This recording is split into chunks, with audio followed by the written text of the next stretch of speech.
So we just wait until everybody's there. There's so many people. That's so nice to see you all being interested in the topic. I'm Miriam, the moderator, and I'm from the Center for Feminist Foreign Policy, and we're still waiting until everybody's here. So let's see. Perfect. So I think I will just hand over to my dear colleague Marissa to start. All right, thank you. Hello, everybody. I'm Marissa. I'm the co-founder of the Center for Feminist Foreign Policy, and I am really excited about tonight's event. We are tackling whiteness and white supremacy in foreign policy. So before we kick off, I just want to make a few kind of housekeeping type notes. Please make sure, I think everyone should be automatically muted, but just make sure you keep your mic muted throughout the event, just so there's no kind of background noise. And if you want to have your video on, we would absolutely love to see your wonderful faces, but no pressure if you just want to chill. And we are going to be recording this video as well, so if you don't want your face on a recording, also you can turn your video off. We are having a little bit of technical difficulties in terms of capacity. So at the moment, it's only letting 100 people in, but we had far more than 100 people register, which is very wonderful that so many people want to be part of this conversation. We are recording it, so if something happens, if you fall out of the call, we will put it up on our YouTube within the next few days. And if you have any comments or questions, you can use the chat function, and I think there should be a hand raising function as well. And I believe Miriam will be monitoring that when we get kind of further into the call. And you can also just tweet at us as well. Our handle is feministfp. So I'll be keeping an eye on our Twitter, so you can send us questions that way as well. Okay, but let's dive into the fun stuff, not the logistics stuff. I am really, really, really excited to be having this conversation. I think it's actually been in the works for years now, actually. Joining me shortly will be my friend Kasey, and her and I had a conversation about doing an event like this years ago, and 2 or 3 years ago, I think. And she kind of came to me being like, this is really important, we need to talk about this. And I was just like, oh my God, yes. But we had such a small budget and just did not have the resources to do something without money behind it. And luckily, a couple of years later, we're in a much more financially secure spot than we were 2 years ago. So with the death of George Floyd and the Black Lives Matter protests and everything, particularly, the time just seemed really crucial and really important to start to have a begin this conversation and really look at how, I think foreign policy, hopefully most people can agree that it is quite patriarchal and is really centered around white supremacist values. And while feminist foreign policy kind of comes in as this mechanism to hopefully address some of these things and create more structural and institutional change, there's still a lot of replicating of the thing we're trying to critique. I think I always talk about this quote from Audre Lorde, but I'm just paraphrasing. It's the one about you can't dismantle the master's house with the master's tools, or something like that. And I think the mirroring that feminist foreign policy is currently doing with patriarchal foreign policy is very concerning and needs to really be a prominent part of the feminist foreign policy conversation if we're going to have a feminist foreign policy that is really, really intersectional, decolonial, anti-racist, etc. So all of this is to say, obviously, we are not quite yet talking about feminist foreign policy. That's going to be tomorrow night's conversation, part 2 of this conversation. Tonight, we're really just going to be focusing on kind of foreign policy as a whole and kind of taking a really analytical lens to it. And we have a couple just really cool people. I think there are 5 of us total who are all going to share different thoughts, and there will be time for Q&A. And I think really for us, what it comes down to is that at CFFP, we believe that foreign policy can be a mechanism for peace. It has the potential to be a tool for more peace, but only if it adopts truly feminist values. So I think tonight, as part one of the conversation, we're going to be looking at foreign policy as a whole and kind of getting into the nitty-gritty of how it's patriarchal, why, where we can push back, where we can kind of challenge this, and perhaps figure out how to explicitly build in more anti-racist work and decolonial work into foreign policy.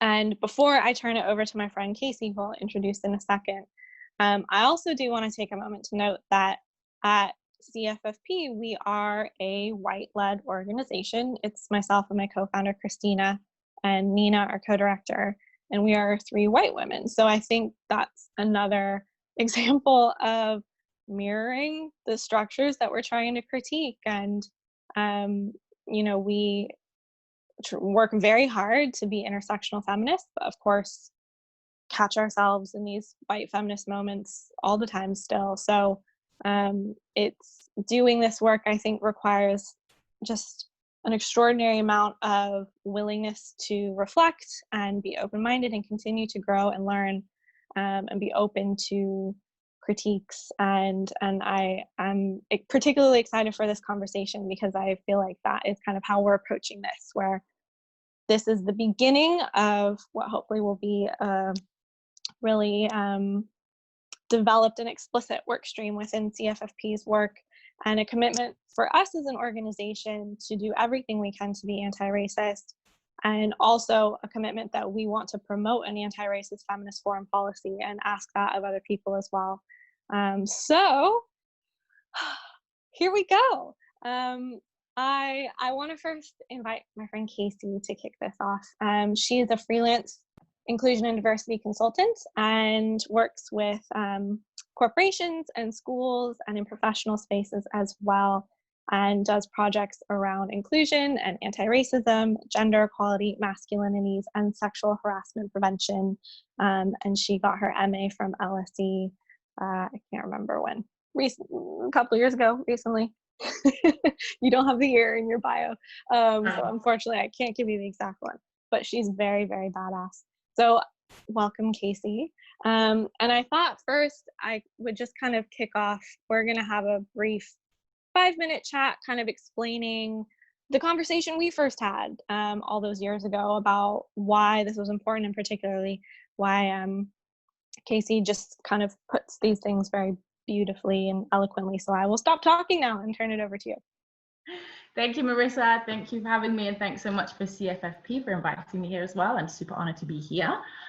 So yeah, as Marissa said, we met 3 years ago, 2017, when I was doing my master's degree at LSE. So 3 years, this conversation has kind of been being had, and that's where it started. And so we kind of met over a coffee, and we're having this conversation about putting events on, and, you know, seeing events being put together and there being a great turnout. But, you know, so much of the time, as much as there was perhaps a diverse panel or the work that goes into having a diverse panel at these events, but then, you know, 9 times out of 10, there was a very majority white audience. And so if we're having a conversation about inclusion, we can sort of say that like that work hasn't been properly done, because it's not just about getting the panel, it's about engaging members of the public and the audience as well, and making everybody feel included in those conversations.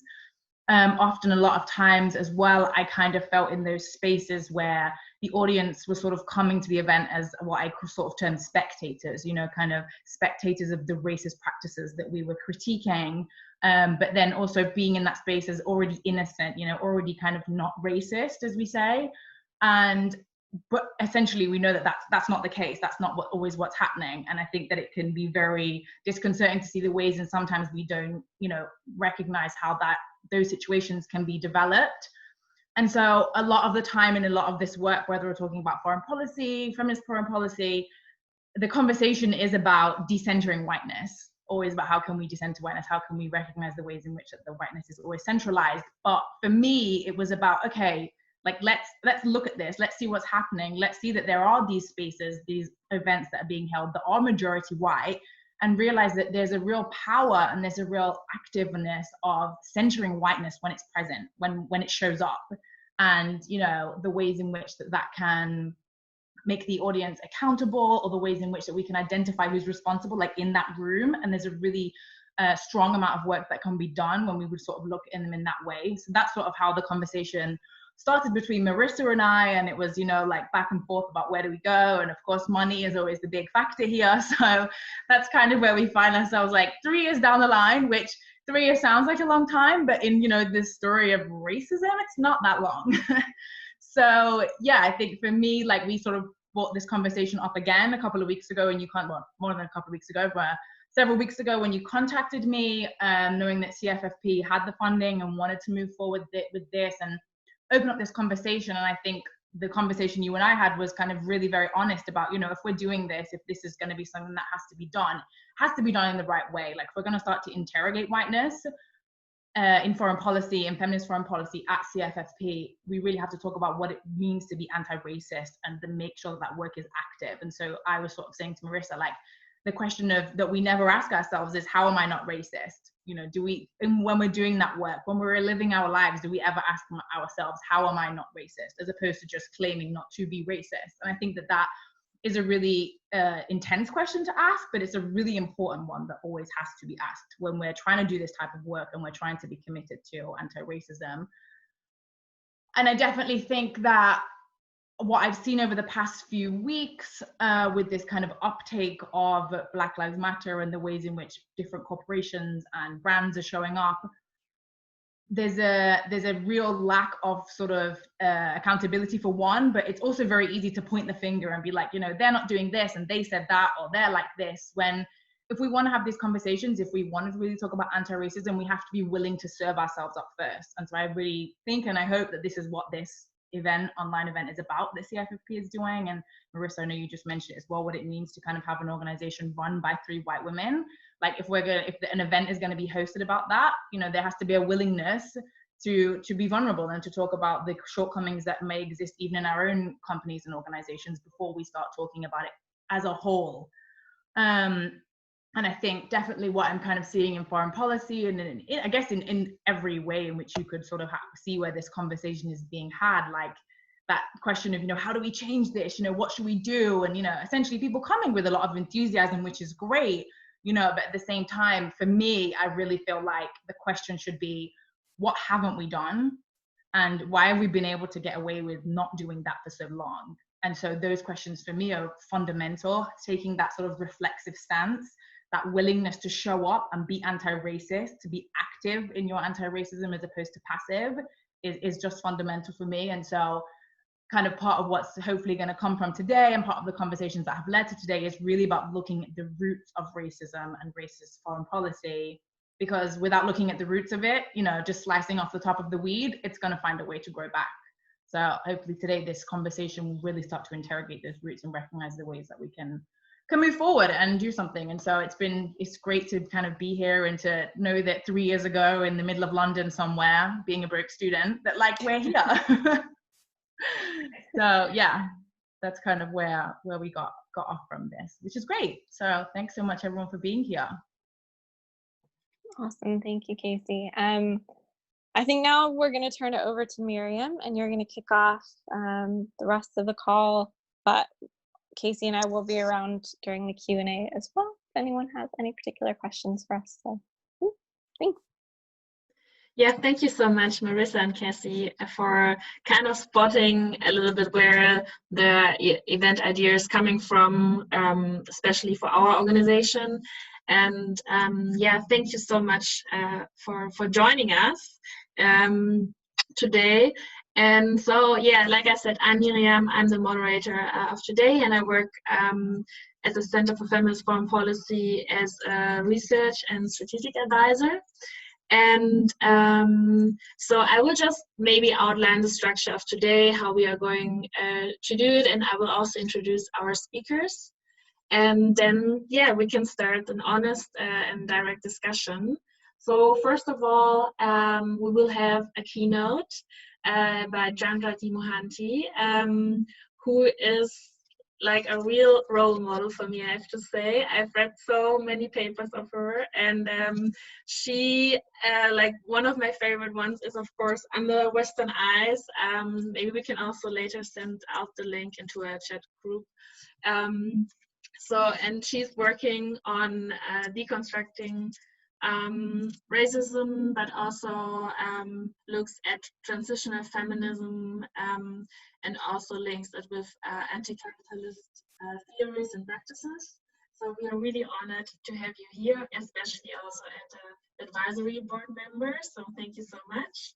And we also have another participant. Her name is Elmira Bayrasli, sorry. And she's coming more from the journalistic perspective and approach.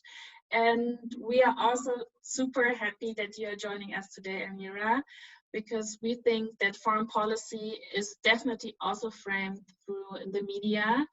And we are also a great fan of your newsletter, which is Foreign Policy Interrupted, which all of you should also sign up to, because it gives a really good overview of what is going on in the world. And after the keynote speech and the round of introduction, the round of questions, I'm going to ask to Elmira. We have a Q&A session, so you can already, all of the participants can write me directly in the chat all the questions they want to address. And then let's see how the discussion will go on. And in the end, we have final statements where we kind of can round up what we have talked about today. So, Chandra, you have the floor. Thank you so much. And thank you everyone for being here. This is actually my first time doing something like this. So I have no clue how this is going to come across. I am a teacher and a scholar and an activist, and I'm very used to a pedagogy where I'm actually in a space with other people, where in fact, there is much more going on than just a screen. So forgive me if I sound kind of stilted here. I have a number of things I want to say, but I'm going to be really speaking of large frameworks, and hopefully those frameworks can help us sort of contextualize and make much more concrete the kind of challenges that we face in this particular moment in thinking about anti-racism, structural racism, how to generate a praxis of anti-racism and decolonization. So what I've done is I actually wrote up what I wanted to say. So I'm gonna try to move through it so that I speak for no more than 10 minutes, okay? So when I got the topic, right, foreign policy so white, I rewrote it. And I thought it should be the racial legacies of empire. That is my transposing of feminist policy so white, okay? So it is July 2020, and we are in the midst of an unprecedented global health pandemic that has laid bare all kinds of social inequities. We're in the midst of an ongoing anti-racist revolution in the streets of US and around the world, proclaiming Black Lives Matter, following the violent death of George Floyd and Breonna Taylor and Ahmaud Arbery and Tony McDade, and the list goes on. We're also in the midst of an acute economic crisis and what political philosopher Cornel West called the failure of the social experiment that is America, right? So what does an anti-racist, anti-imperialist feminist struggle entail in these violently racist, misogynist, neoliberal times? And what do anti-racist feminist scholars, activists, policymakers, and cultural workers need to know, to analyze, and to learn about so that we can forge ethical solidarities across material and virtual borders, right? And build the landscapes of racial and gender justice that we dream about and struggle for. What does it mean then to craft insurgent knowledges through our writing, our art, our cultural productions, our activism, our policies, and our pedagogies? So these are some of the large questions that I am constantly thinking about. In 2020, our understandings of feminism, decolonization, and transnationalism are in flux. They're contested in social movements, in state policy, and in social and political theory. In 2020, the national and the transnational necessitates acknowledging explicitly carceral regimes, geopolitical climate destruction, militarized national borders, massive displacement of peoples through war, climate, economics, right? These are all war, climate, economic refugees, as we refer to them. There's the proliferation of corporatist, racist, misogynist cultures. There's lean-in and glass-ceiling liberal feminisms, right? There's the decimation of labor movements and the rise of right-wing proto-fascist governments around the world. So we have Modi in India, we have Erdogan in Turkey, Bolsonaro in Brazil, Trump in the US. These are all phenomena that NGOs, think tanks, and policymakers at all levels need to understand and address. And all these phenomena are, of course, connected to global economic crises, right? The oil crisis in the 1970s and stock market crash in 2008, and then the economic downturn now in 2020.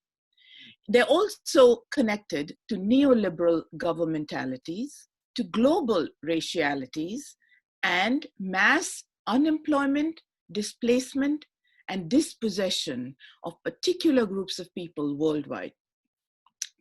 So given this landscape, right, of a world that is networked globally, right, foreign policy is kind of a problematic category since it assumes the primacy of the nation.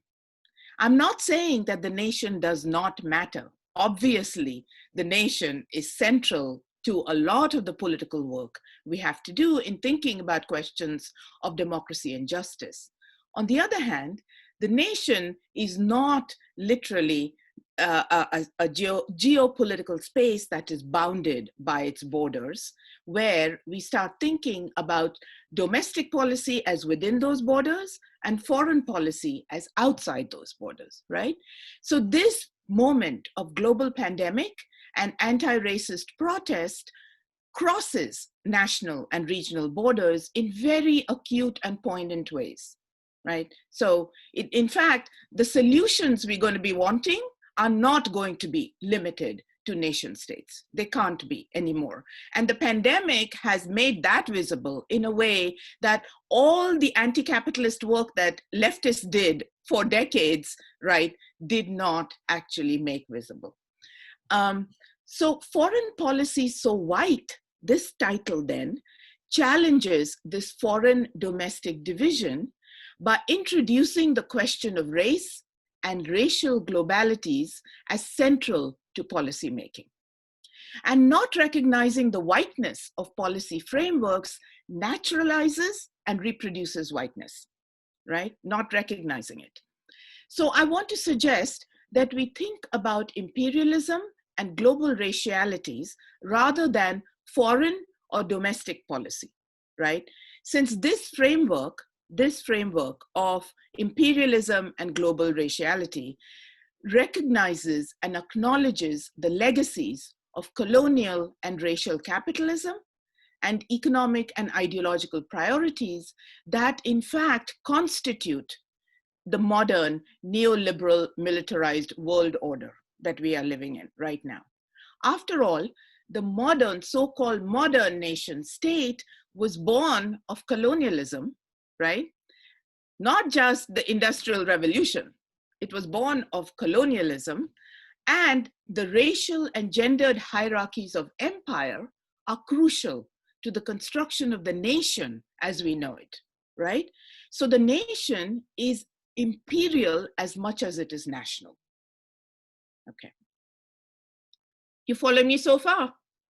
Making sense so far? Okay. So foreign and domestic policy is framed by the borders and boundaries of nation states, right? But the question of boundaries or borders and citizenship is itself a contested one. National borders no longer represent a finite geographical space at the edge of the nation. They, in fact, seep into the nation and determine citizenship for everybody. So I'll give you an example. For instance, since 1953, the US legally expanded the jurisdiction of its border security forces to 100 miles of all borders of the US, okay? So within 100 miles of all the borders of the US, border security forces could, in fact, do the work they're supposed to, the security work they're supposed to do, right? Now, interestingly, 2/3 of the entire resident population of the US lives, 200 million people live within 100 miles of all the borders of the US, okay? And what's interesting, and a lot of this work has been done by many, many activists and scholars who talk about what happens at the borders of nation states, where there is where laws are in fact laws often do not function in the same way, right? Because national security priorities often allow the nation to give powers to border security forces so that, in fact, those zones become constitution-free zones, okay? And I want you to think about this idea. What would it mean to think about a border zone where there is policing, right? Which activists actually call a constitution-free zone, where constitutional laws do not, in fact, operate in the same way, okay? At this time then, governance policies target particular populations globally, both inside and outside the borders of the nation. And they create disparate and unequal citizenship projects.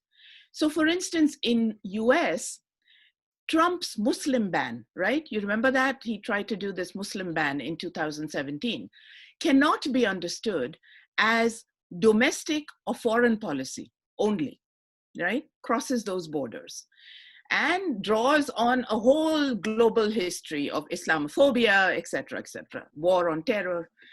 Similarly, immigration, refugee, and asylum policies in Europe and elsewhere don't fall neatly into this domestic foreign division if we are actually attentive to the history of colonialism and imperialism.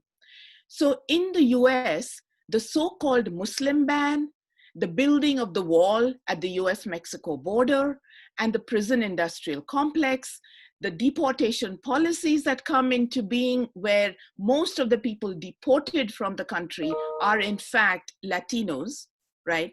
And most of the people criminalized are Black in the US, as we know all this, right? And all of this is done primarily in the name of the security of the white nation, right? But all of these are in fact connected, right? I think these are not separate laws and jurisdiction. They don't have separate jurisdiction even. They're connected to state control and violence against Black, brown, and indigenous bodies, okay? If you look at all of them together, you see that there are particular populations that are at the heart of these policies that are supposed to be controlled, criminalized, deported, etc., right?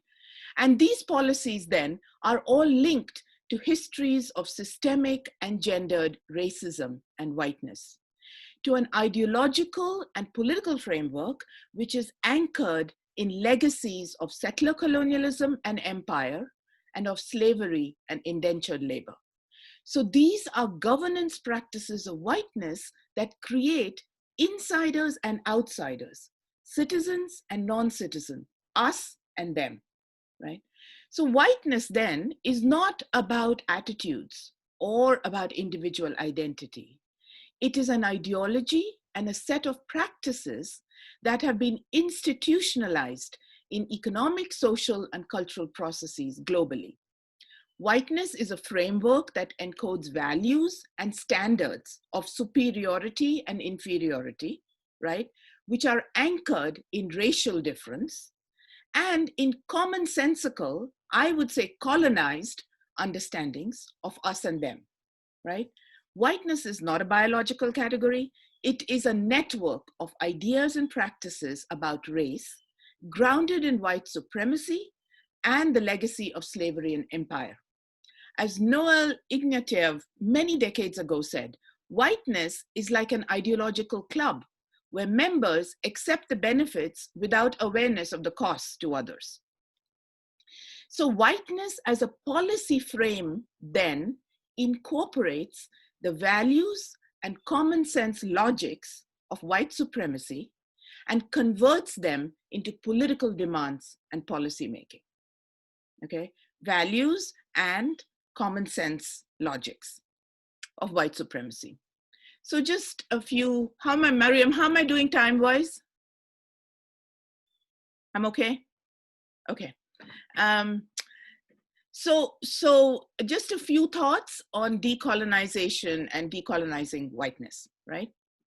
Decolonization is never just a formal process of handing over of governance to local elite, right? This is when you decolonize country. That's how the term in decolonial and post-colonial studies sort of comes through, right? It's also not just the handing of white leadership to Black or brown leadership, although representation is important. So when Marissa talked earlier about this idea of white-led organizations, it's important to actually reflect on what that means in terms of the creation of a culture, right, that perhaps does not take into account what it means to be a white-led organization. But the mere replacing of white leadership with Black or brown leadership, to me, is not adequate, as that is a politics of presence or a politics of representation. It is not a politics of decolonization, right? It has to be, so decolonization has to be a deeper insurgent process, right? That involves the transformation of self, of community, and of governance structures at all levels. It must involve an active withdrawal of consent and a resistance to practices of psychic and social domination. So what would this mean then for white-dominated or white-led organizations? If decolonization is a collective process, right? And that's the other thing I was going to say, which is so important, that one does not decolonize oneself sitting in a room somewhere by yourself. Decolonization has to be a collective process, right? It is a group of people that have to talk together in order to reach the kind of understandings of their own ethics and projects and goals for transformation, right? So what would it mean for white-dominated or white-led organization?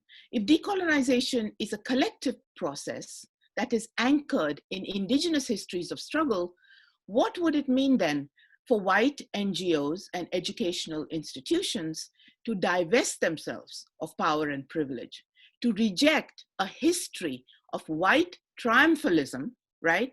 And substitute histories of race and colonialism as constitutive of the founding of the nation.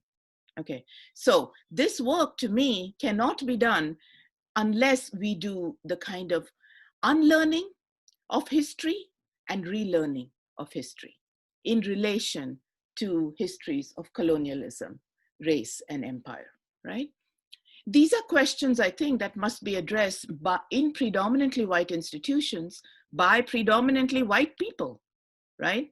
What would it take to create dissident, anti-racist white communities so that decolonization and divestment, right, rather than reform or redress is the central goal, okay? And what anti-racist histories and practices would governance structures and policy decisions have to prioritize, right, to decolonize the unbearable whiteness of nation states in the US and Europe? So given the challenges for anti-racist praxis here, so here are some key, I'm just going to end with some key formulations that might constitute pedagogies and practices of dissent, right? Of saying no, of withdrawing consent. So these are epistemic or knowledge-making strategies that we can deploy, I think, in our classrooms, in our organizations, and in our everyday journeys through educational, political, and cultural spaces. One, connect political, educational, cultural spaces to national and transnational institutions of rule and to oppositional social movements.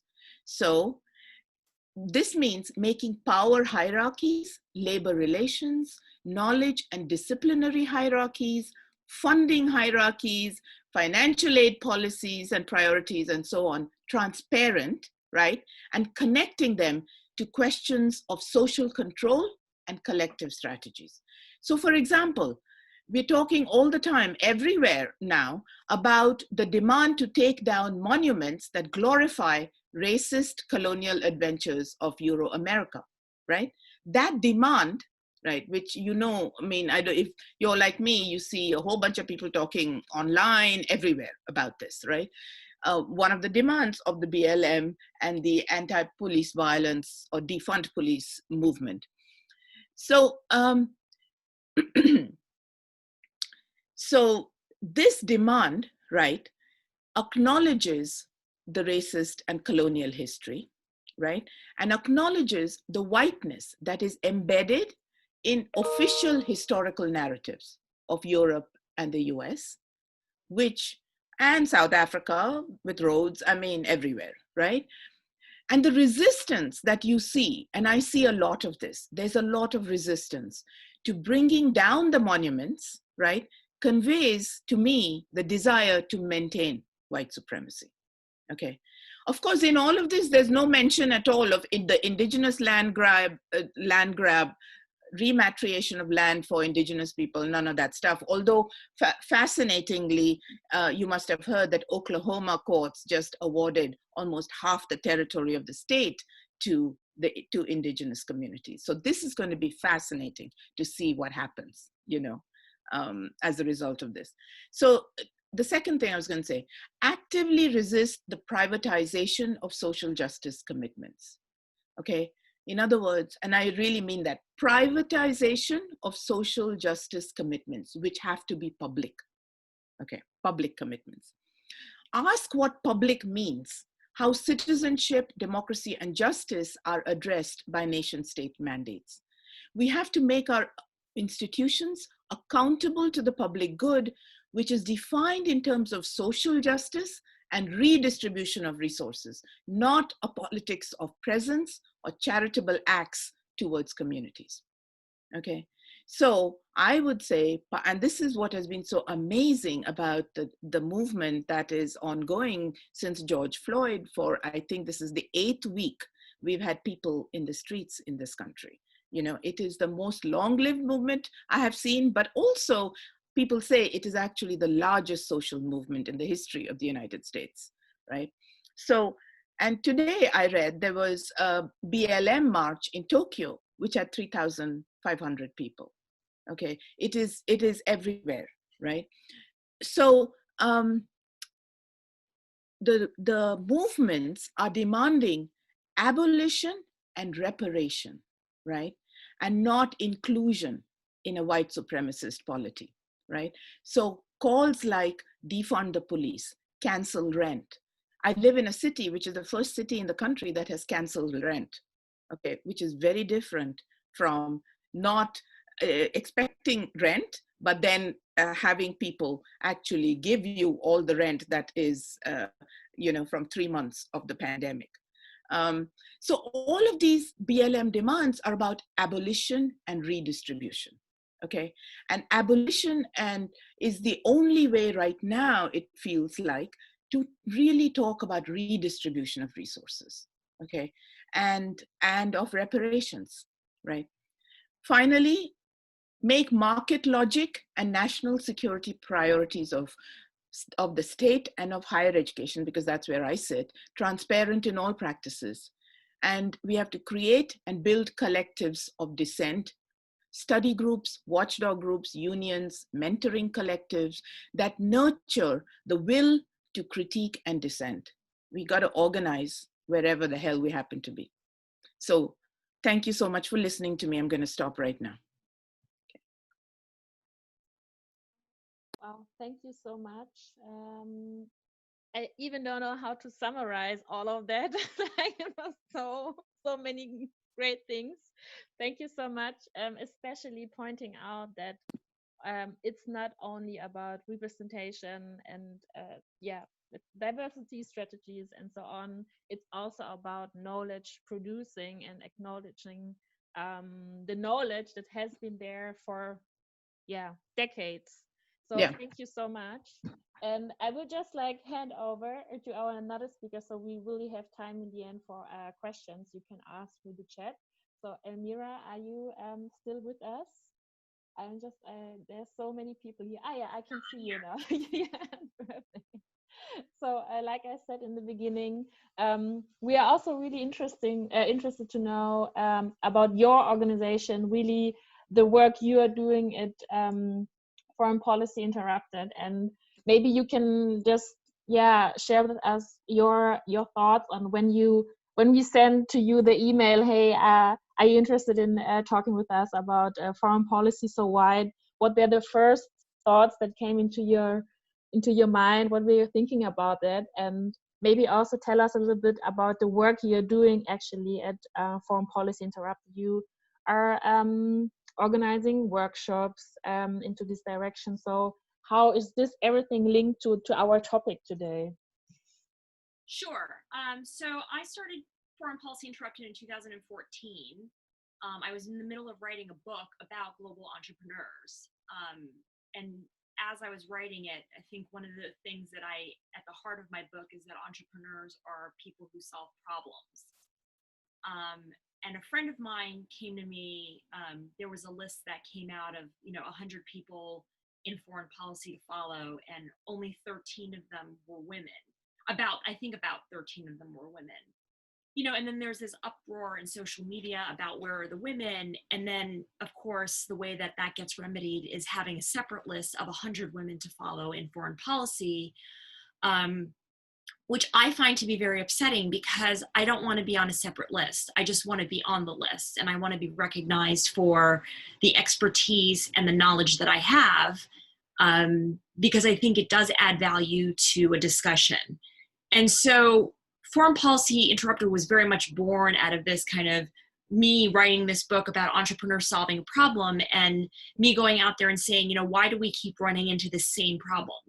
We're in the 21st century, we keep running into this same problem.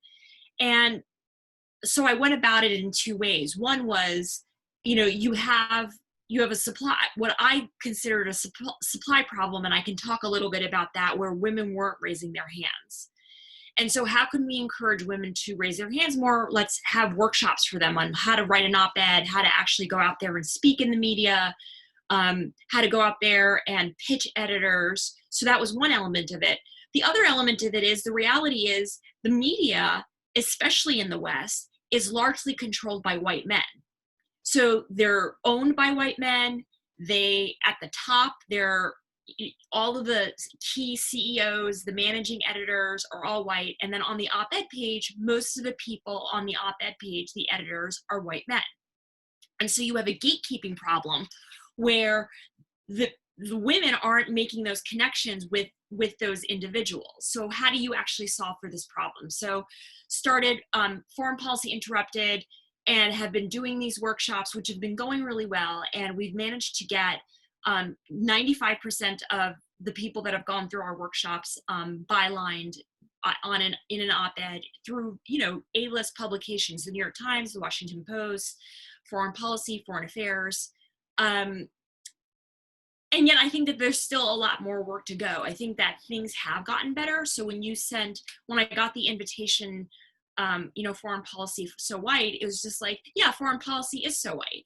I mean, part of the reason that I started this as a Muslim woman, as the daughter of blue collar immigrants, I'm always on the sidelines. And that's true even when I'm in a group of women. I can't tell you how many times I've been in Washington where even among the women, the majority of people are white. And it's very hard for me to actually be heard even in those groups. There are, again, a lot of stereotypes about people.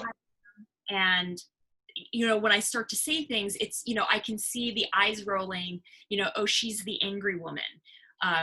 She doesn't come from money, her parents are immigrants. And a lot of these people who invite me to these things are very open-minded, progressive, liberal people. But I think I often find that it's mostly the most progressive that tend to be so self-righteous that they actually don't see their unconscious bias and the way that they actually treat people who are on the margins. And so I was happy to have this discussion because I think that we do need to have an honest discussion about how white foreign policy is, whether we're talking about it within just the foreign policy establishment or among women ourselves. And I'll stop there. Yeah, thank you so much. Like also for pointing out that it's not just being like that the white spaces are not linked to white male spaces, but also that when you look at the feminist movement or when you are among women entrepreneurs, it's still white. So there are like these different layers where we have to talk about this topic and also address that there's an issue. So thank you so much for talking also about your work at Foreign Policy Interrupted. So I already texted into our group chat that people can ask questions, and I already have one. So I will start with the question round, and afterwards we go back to you, Elmira, and I will ask more questions we are also super interested in. So let's see. I have one question from Yasmin. This question is actually for Chandra. So she said, as someone who will soon be working on British economy policy, how can I attempt to keep and introduce an anti-racist, anti-imperialist, etc. feminist influence in an organization that is underlined by white supremacist and colonial legacy?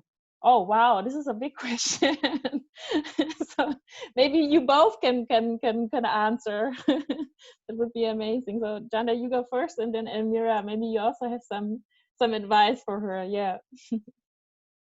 So Yasmin, I think that what's difficult is to be the lone person in a group raising the kinds of questions that are not in fact going to be taken seriously if you are the lone person in the group raising those questions.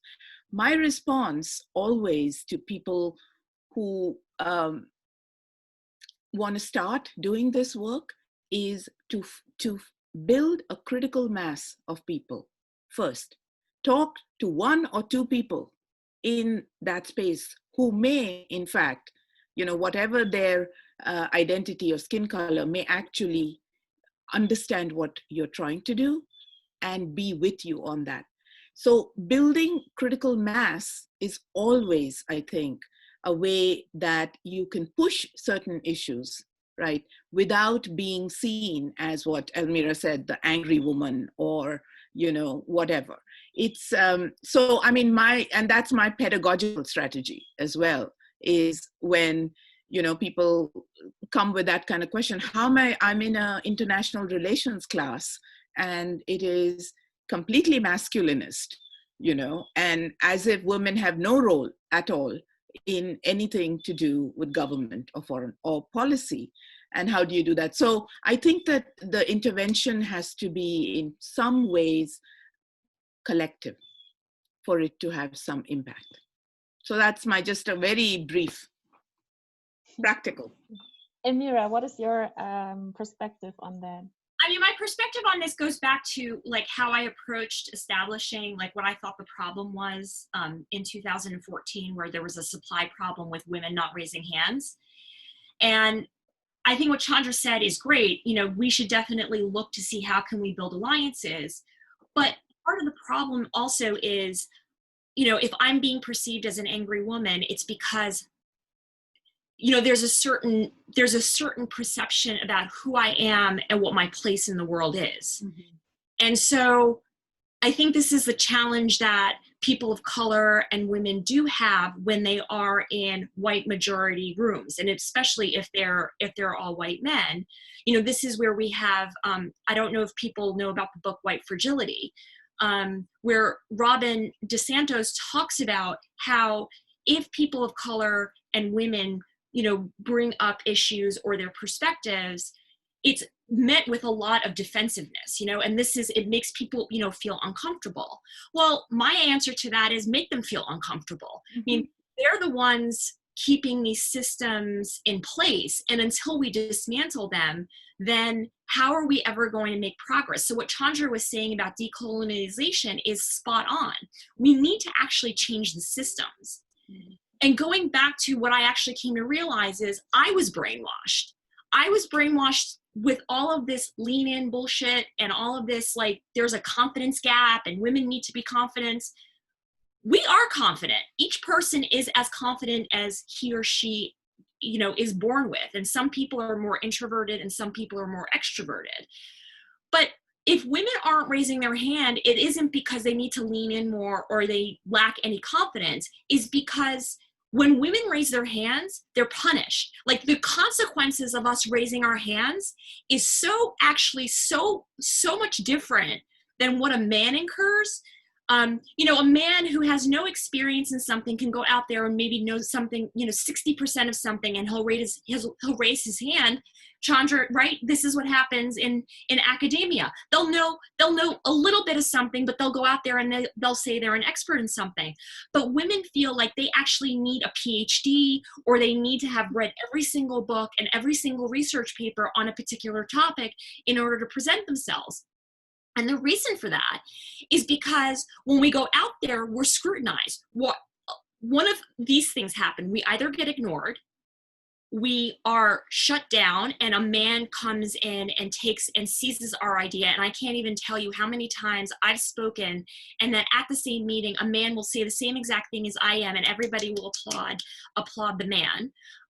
Or when we actually do go out there and we do raise our voices and contribute, we're threatened. We're either threatened with rape, we are threatened with death, we are threatened with physical bodily harm. And when you're actually met with more negativity than with positivity, you don't want to raise your hand. And so the issue of how we're putting ourselves out there has nothing to do with us. And so I'm sick and tired of these tropes that say, you know, women have to actually go out there and raise their hands and lean in. No, the system needs to change.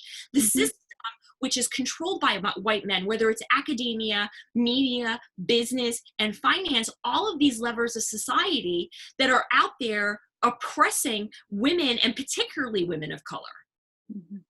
Yeah, and Yes. We might stay on one question the whole time. Anyway, that's really important, but I also, and that's part of the reason I say that we have to organize in order to respond.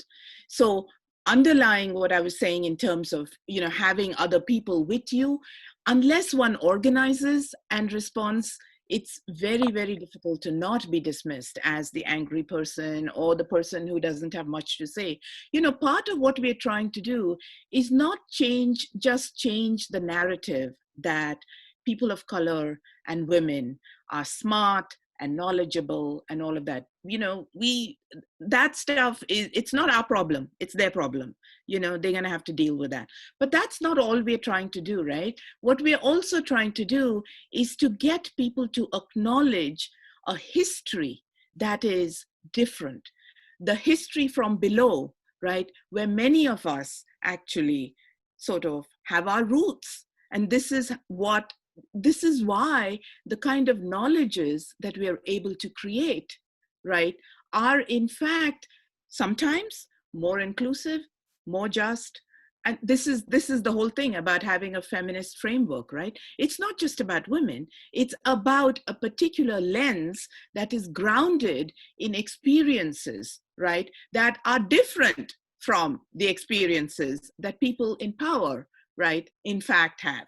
And they've created a world and a whole whatever based on that.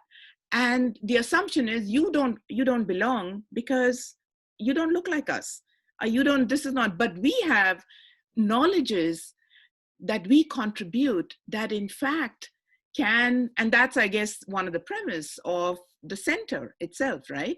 That there are ways of thinking about questions of security and militarism and so on, that in fact can lead to a world which is far more just than the one we're in right now, which doesn't answer the concrete question, but there is no how to, unfortunately, in these situations, which is just, you do this, then you do this, you do that.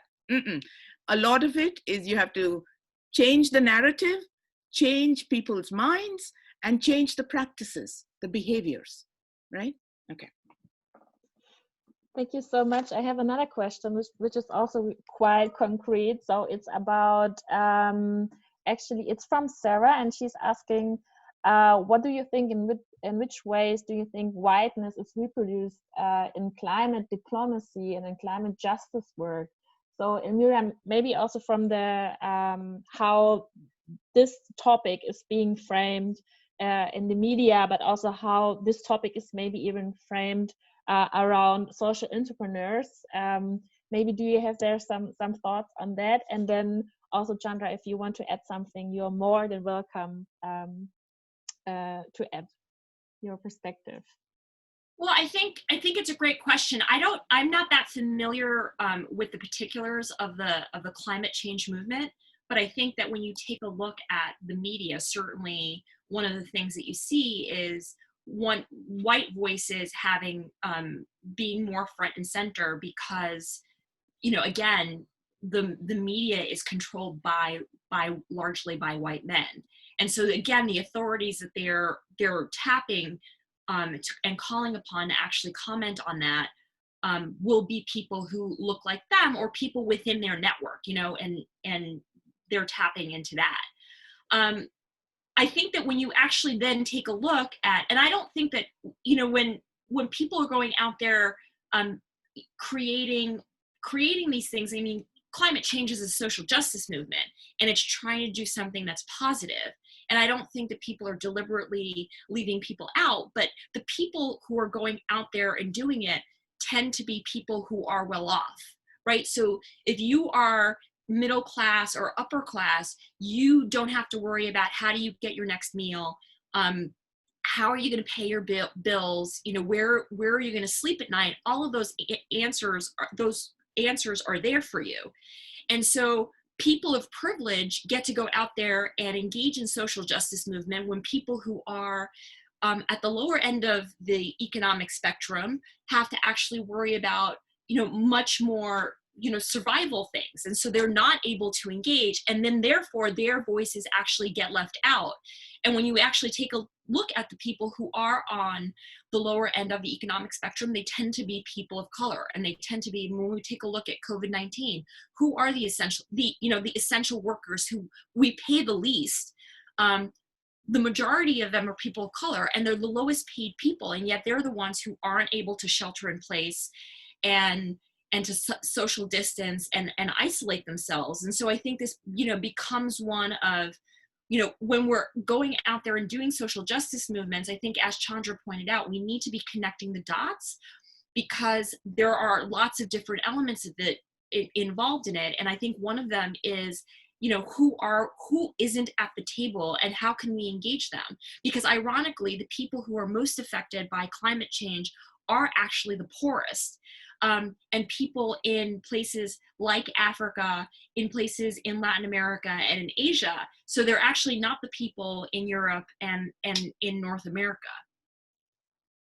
Yeah, I was going to say that there's so many people in the global South who are doing some fantastic work. Many of the movements are women-led, right? But they don't get often counted as part of climate justice movements. And that's another story, right? How do we define who's working for climate justice? Yes, exactly. And also, I think I can, and also, yeah, whose knowledge we think it's legitimate to talk about climate justice. So I hope the question is kind of being answered for a participant.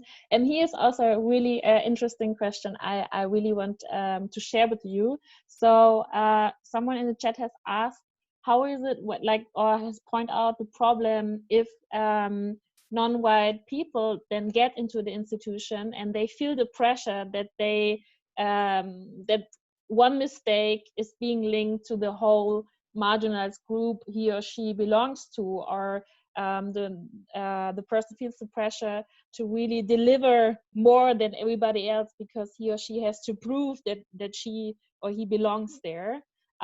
So do you have some also advice, or maybe also some examples from your own personal life, from situations you felt that pressure, and what you did to get out of the situation? Elmira, maybe you would like to start.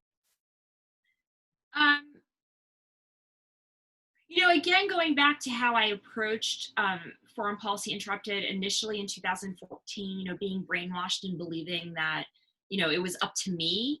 I think one of the things that at least I do in the workshops is really create the awareness that it's not you and it's not up to you, it's the situation, and that we need to actually be aware of that. And so if you feel fear of raising your hand, that's not because you lack confidence, it's because the system has been created so that you are scared.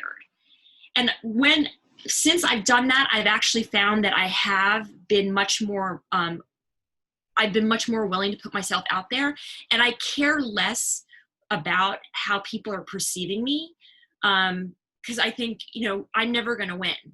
And I think that once you actually realize that it's the system and not yourself, I think it makes things a lot easier to go about there and raise your hand. And I think the other thing that it does is that it unleashes your authenticity, and people actually can sense that, maybe you approach things differently, and you eat different foods, and you have a different culture, or you have a different accent.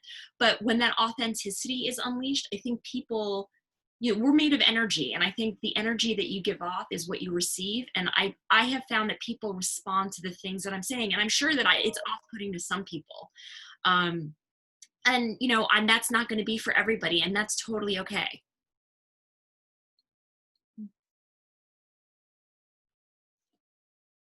Chandra, so you also want to add something? Or shall we go on with the next question? Let's go on. Okay.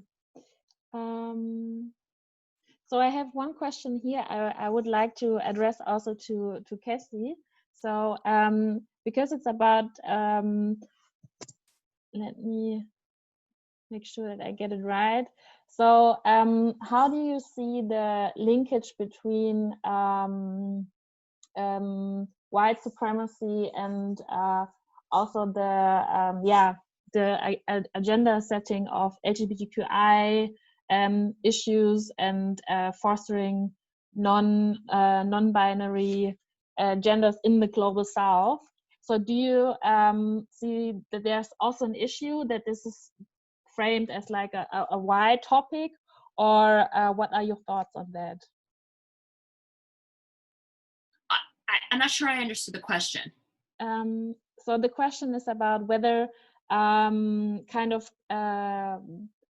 issue of LGBTQI rights, promoting non-binary gender topics is linked also to white supremacy, or is also linked to a white foreign policy, or whether this is the wrong kind of angle. Kasey, so I'm not sure whether she's still there or. Kasey, I think she's addressing this to you. Sorry, I also have to admit, I didn't realize you said my name. I'm sorry. I also have to admit that I didn't understand the question. I'm not sure I see the link between the yeah, I'm not. I'm not gonna. I don't want to say something silly because the question wasn't clear to me. Okay, so Miriam, are you asking about how queer movements and queer issues are defined in relation to the West and to whiteness, right? And there's an assumption that these issues do not have the same importance or whatever in the global South or in other cultures. Is that what you're asking? No, I just reread the question because now I found it. So Noam writes, how do you see whiteness and social policy intersecting with trans and gender non-conformal people? How can feminism move towards fuller inclusion of trans people? That's the question I thought. Okay. Yeah. Because I just wrote it down here. Okay, so maybe Kasey, you want to go first? Okay, so can you just repeat the last part? How does the sound dropped? How can feminism move towards fuller inclusion of trans people? Okay, I think if I've understood the question correctly, I think there's a very specific question about feminism. So obviously we're talking about a very specific type of feminism because if there isn't a trans inclusion inside feminism, then it's not what I would consider feminism. If it's trans exclusionary, then that wouldn't be something that I would consider it. So we're talking about something, the ways in which we could potentially term white feminism. And so the ways in which that would have to be deconstructed and reanalyzed to recognize the ways in which so that it should be included, not should be included, it is included. And so there are certain individuals or groups of people who are maintaining, who are maintaining that because it does come part of a higher hierarchy of this kind of ideology about the ways in which these, non-binary, non-traditional identities about who we may be come inside of that, and the ways in which that they are co-opted to fulfill certain agendas, which for me, if we're talking about the question, would be fulfill certain agendas that come from a white feminist perspective. So I would say that definitely if we're talking about including it into it, for me, should never have been left out. And if it is left out, then the problem is there already. I hope that answers the question. Elmira, you also would like to add something to that, or you want to leave it to Chandra to? I agree with Kasey. I think that, if you're a real feminist, then you are including not only women of color, but you are including queer people and people who are in that group. And so, it's not a true feminist movement if you're not inclusionary. And we also have to remember, when we take a look at all of these issues, it comes down to power and who holds power. And when we're actually kind of dissecting all of it, so you have, a feminist movement and women going out there advocating for one thing, and then, people of color doing something, and the LGBTQ community doing something. I think what Chandra was talking about in terms of collaborating and communicating and having touch points is actually the right one, because we have power in numbers. And until we can actually all come together and address these issues that affect all of us. I mean, marginalization doesn't happen to one person and then not another. If there is discrimination and bias, it affects all of us. Thank you. So the last question I can forward to you, because then I'm looking at the time. We have to come to a final statement. Yeah.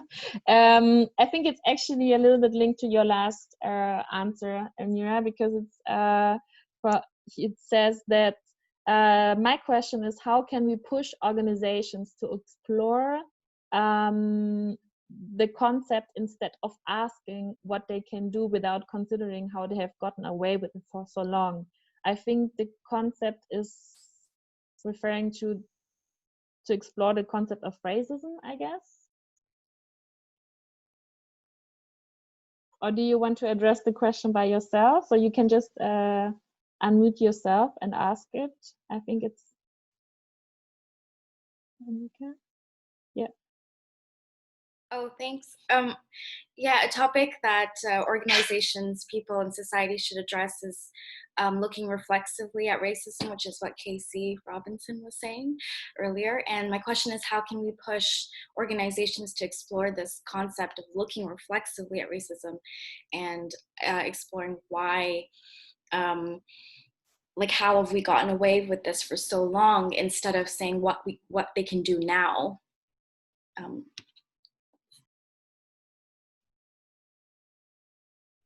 Is that I mean, for me again? Sorry. I'm not sure you're going to get organizations. I think the fact that organizations are taking a look at the people, you know, within their ranks is actually a good step.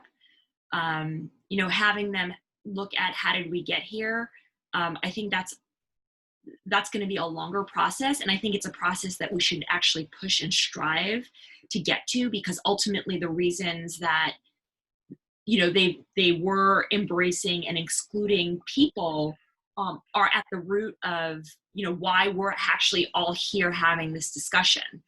I think it's a good start that organizations are taking a look at themselves. And I think the one thing that we can do is continue to press them and ask them about the history of it, and, you know, what, you know, how were they operating prior to this?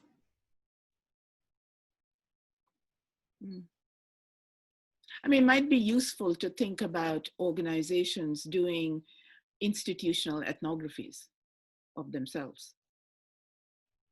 You know, I mean, it's a larger project, right? But it's a project where, in fact, people do go through a process of self-reflection, and not just self-reflection. I mean, the problem here is also that if we agree that white supremacy and whiteness is not just attitudinal, it's not just psychological, but it is, in fact, connected to structures that have been built on the basis of certain hegemonic narratives, right, which are colonial racial narratives, then part of what organizations or any institution has to do is to actually acknowledge that there are multiple narratives that are left out completely, and that the narrative that they are holding on to, right, whether it's white fragility, whether it's white innocence, the way Gloria Wecker talks about it, right? Whether it's, I don't know, the wages of whiteness. I mean, there are so many books now where people talk about all of these things, right? It feels to me like this is something, unless we come to terms with different historical narratives, right? But not see it as an abstract academic project, but see it as connected to the way our organizations are built, right? It's very difficult to sort of change radically, I would say, right? So Kasey, Elmira, Chandra, thank you so much for answering all of these really diverse questions, and also really challenging questions, I have to say. Like, but you really, all of your answers, they were so helpful, and I really hope that all of our participants can really nourish from your answers. So I would like to invite Marissa again to maybe also just give a short statement about, so we talked a little bit about foreign policy, so what's next, and what's going on now also in our organization. What can we take from your questions and from your input? Oh my gosh, I don't even know where to start. I am just so incredibly grateful for your time and your wisdom, and just this has been an extraordinary conversation, and I've learned so much just in the past hour and a half. And I can briefly touch kind of where I am at, where CFFP is at, and then also like give a shout out to tomorrow evening's event as well as a part 2 of this conversation. I think that we have a lot of work to do as an organization, and I think we're on a really good path forward, but there's a lot of, as I think Chandra, you said this, a lot of unlearning and relearning that we are continuing to do and are going to continue to prioritize. And I am very, very invested in making this kind of conversation something that we prioritize consistently throughout our work.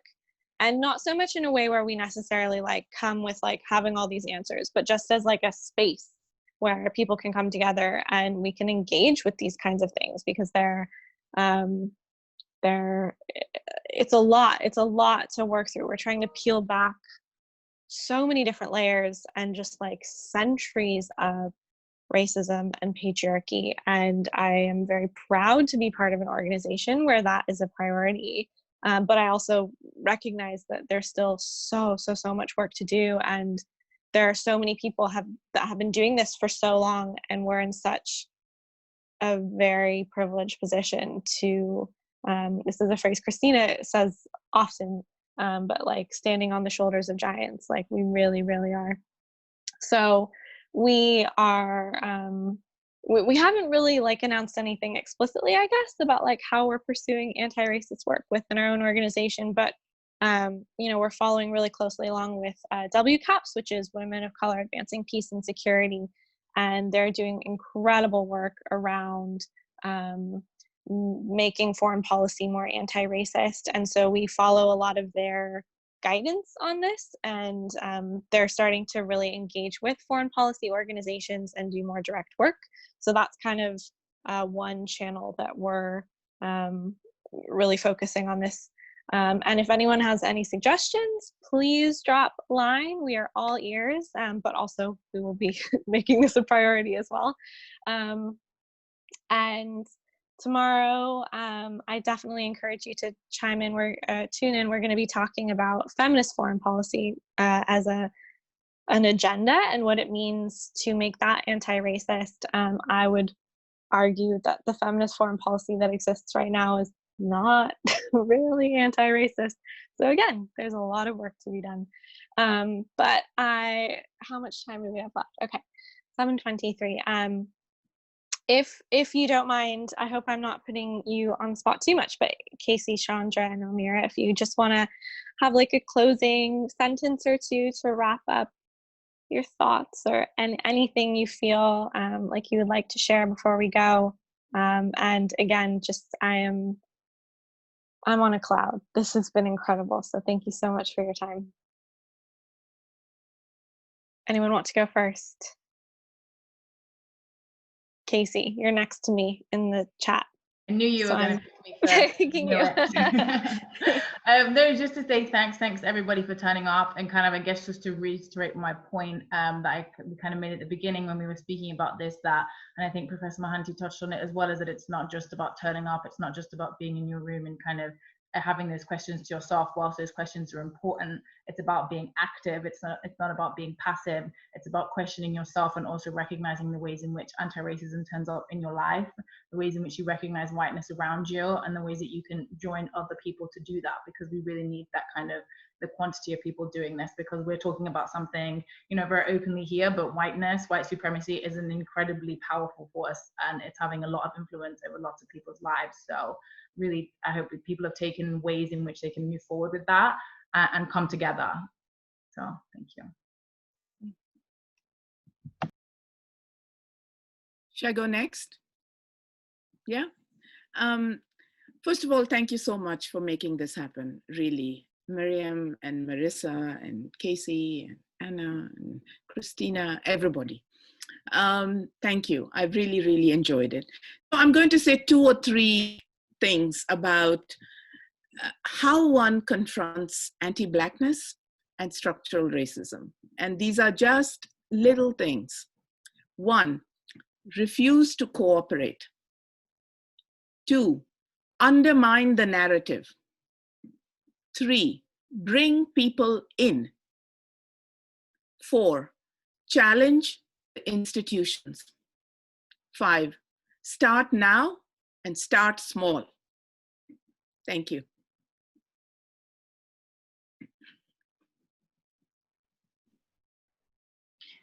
I want to echo what my fellow colleagues have said.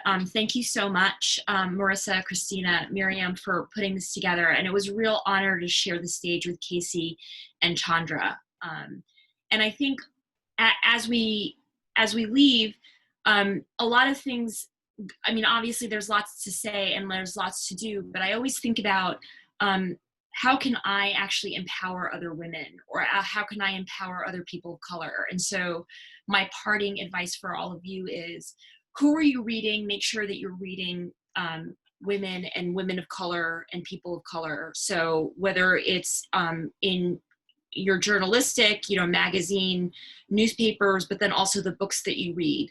And if there's something that resonates with you, then shout it out. I think that, again, it's power in numbers. And so one of the reasons I started the newsletter is really about, amplifying other women's voices. And so if we want to actually truly dismantle the unconscious bias and this implicit bias, share the articles by women. If you see Chandra publishing a paper, go out there and say, like, this is a great paper, everybody should be able to read this. Go out there and promote one another and promote one another's voices, because this is actually how change happens. That is incredible. Thank you so much. I also saw someone ask a question if we could link something. We'll send out an email probably tomorrow. You can take the rest of the night off. But with any links that we've mentioned, we'll make sure to stick it in the email. Miriam, do you have any last closing things to say before we wind down? Yeah, I just want to say thank you so much. Really, I was looking at all the different videos here, and I'm so happy that actually there are so many people interested in the topic, and also the questions, they were so interesting. I'm so sorry I couldn't forward all of the questions, but it shows that this is an issue and people want to talk about it and people want to work on it. So thank you so much. And